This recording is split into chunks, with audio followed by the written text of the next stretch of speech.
We're into week 2 of my project, so getting the Tahoe and the boat back in good working order, which means we've only got 6 weeks until Christmas. This year, it just flew by. But I wanted to give y'all an update with where we're at, and I wanted to talk about organization, because this video is essentially for those of you that aren't used to having such projects, working on your own things, your own cars, your own engines, that type of stuff.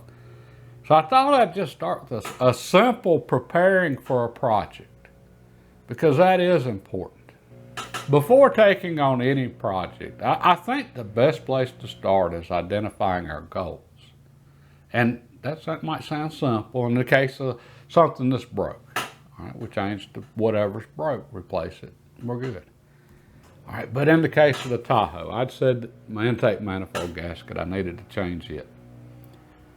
All right, well, after I thought about it, that's not really my goal. My goal is to make it a dependable vehicle.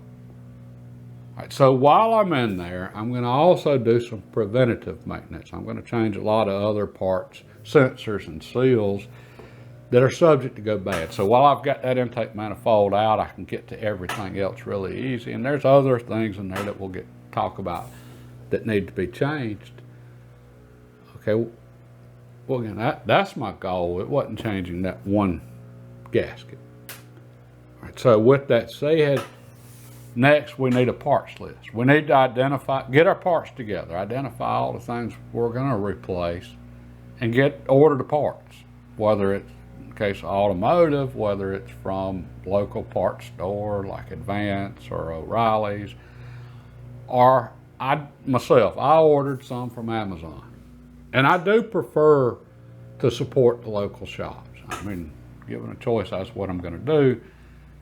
But Amazon had a few things that I could get, for instance, on my seals. They had a master seal set for the top end of my engine, which I could get at all the seals I needed. And it's a good brand. All right, so these are my intake manifold seals right here, or gaskets that need to be replaced. But I also got my valve cover gaskets, which while I'm in there, I might as well go ahead and change these. And then I've got a lot of other seals, including the Valley plate seal, which you'll see that when we get in there. Okay, well, and then I also ordered some other parts that we'll talk about once we get under there, but it's just stuff, this old vehicle and this stuff I need to change while I'm in there. Okay, well, this is important because it changed what I'm doing there. All right. And for us amateurs, something really important to keep in mind here. We can get so caught up on all the little details that we can end up not getting a project finished. Okay, if I carried my Tahoe to a mechanic, all right, first of all, I would never tell a mechanic what's wrong with it. I would tell him what I think might be wrong with it. He's a mechanic, he knows more than I do. All right, so I would say what I think's wrong with it. And then he would confirm whether I was right or not, especially once he got in there, because you never know what you're going to run into. But if I carried this to a mechanic, he would change what I told him needed to be changed. He would replace the broken part, and it would be working. And a mechanic, in the case of the intake manifold gasket, he could change that in an hour. Done. In my case, I'm going to be on this for a week. Easy.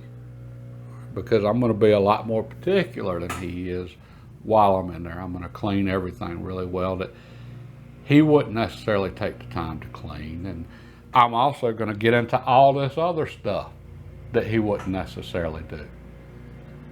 Well, that's going to significantly add to my time.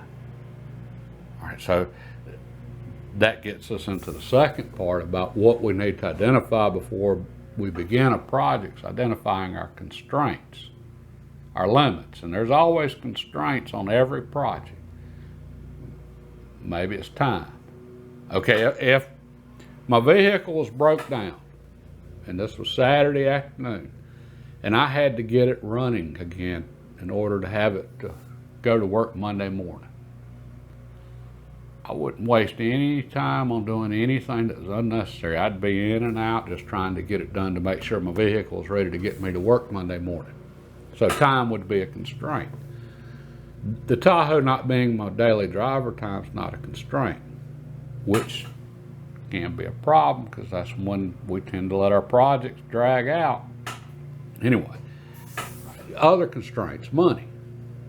All right, now fortunately, all of the extra stuff that I'm going to do while I'm in there, it's not that much more expensive.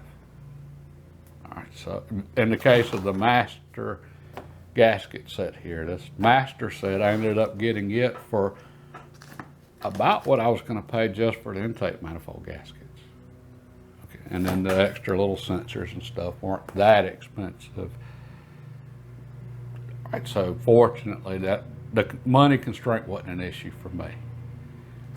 But if you're down to your last dime and you're really cutting it close on finances, then maybe it is. And I have been there before. I've been there with the time constraint and the money constraint at the same time. All right, and we know if we're really cutting it close on money that we can't get carried away. And that's also when we have to explore other options. In the case of vehicles, we used to go to a salvage yard all the time to get parts for a vehicle. It's a lot cheaper. And the parts we'd get from salvage yards, generally 9 out of 10 times, are going to be just fine. But so anyway, that's just things to think about. What are your goals? What are your constraints? And getting your parts list together and getting your parts. Okay, and the great thing about putting your parts list together, and I want to write down my parts. Once you can identify your parts, and thankfully now there's YouTube. Okay, so we can go look up a video on how to repair just about anything. Okay, so that gives us a chance to familiarize ourselves with all the different parts. Well, once we can identify the parts, we know the parts, and we can make a list of our parts. That's a huge step right there, because what used to make working on things yourself really tough before YouTube.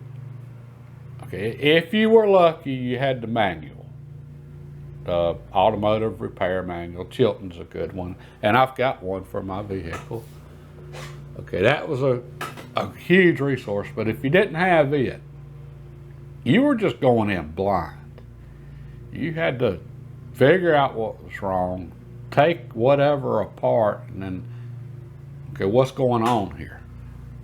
All right, that made it tough. Well, now, by being able to watch the videos, identify the parts, know what's there, how to get to them, how to remove them, how to replace them, how to put everything back together, which is huge.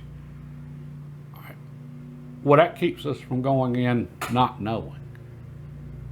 And that's just a huge advantage, just being familiar with what's there, knowing what to expect. And then that helps with the time constraints and or identifying time constraints. If you know it's going to take you a long time or not, just based on, okay, I saw what all they had to do. And keep in mind, us amateurs, it's going to take us significantly longer than a professional. I know going into this, I'm going to spend 10 times longer trying to get just little plastic clips loose than a professional would. Because the professional knows where the little release is, and for me, I'm just trying not to break the plastic clip. That's just important going into a project, knowing that stuff, and with the parts list, you're getting familiar with everything. And in my case, I also messed up on my ordering. I ordered a knock sensor. I'll show y'all what that is when we get in there and explain what it does, but there's 2 of them on my vehicle, and it only came with one. Or I only ordered one, excuse me. I thought it was a set when I ordered it, and it's not a set. This is right here, but we'll talk about it later. So I had to order another one, so I don't have complete supplies here. With this, I'm ready to dig into it, and Mitch asked if I would do some how-tos on this. So I'm going to film me tearing into this also. But I wanted to give y'all an update with where we're at. Throw some important things out there to consider before tearing into a project, before beginning one. And yeah, then I'll explain as we go when we get more into the how-to stuff. So this is just a quick update on where I'm at on the projects. And I did get the Tahoe washed and cleaned up. It's covered in sap. There's an elderberry tree over my driveway, and it just drops sap every fall, makes a mess. Well, I got it cleaned up, got a new battery in it, and got it running. And as far as the lower unit, I'm waiting on parts for it still. The shipping's been really slow on the seals for this, but they're on the way. And I want to thank Internet User. That's what he goes by, and his username. Been very helpful with some advice on the boat. I do appreciate that. And there was no sand in that little hose there, so that's a good thing. Thanks for the advice on that. And I'm sure I'll have some more questions for you in the future. So we're going to tear into the Tahoe since we got parts for it. The boat is just going to have to wait till some parts come in for this lower unit. And this coming week, I'm guessing it's going to take me all week to get these seals done. I know when I pull that top off, I'm going to want to clean everything. Plus, at Mitch's request, I'm going to try to do some more filming on it for the how-tos. And I know I'm going to be doing a lot of cleaning in there. All right, well, between the cleaning and then the trying to filming, it also is going to take a lot longer. But that's okay. Again, there's no time limit on that project. So that's the plans for this week. We're going to try to knock out the top end of the Tahoe. And then hopefully next week will be the lower unit on the boat. Okay, I hope that helps some of you that are planning on undertaking some projects. God bless. Y'all have a great day.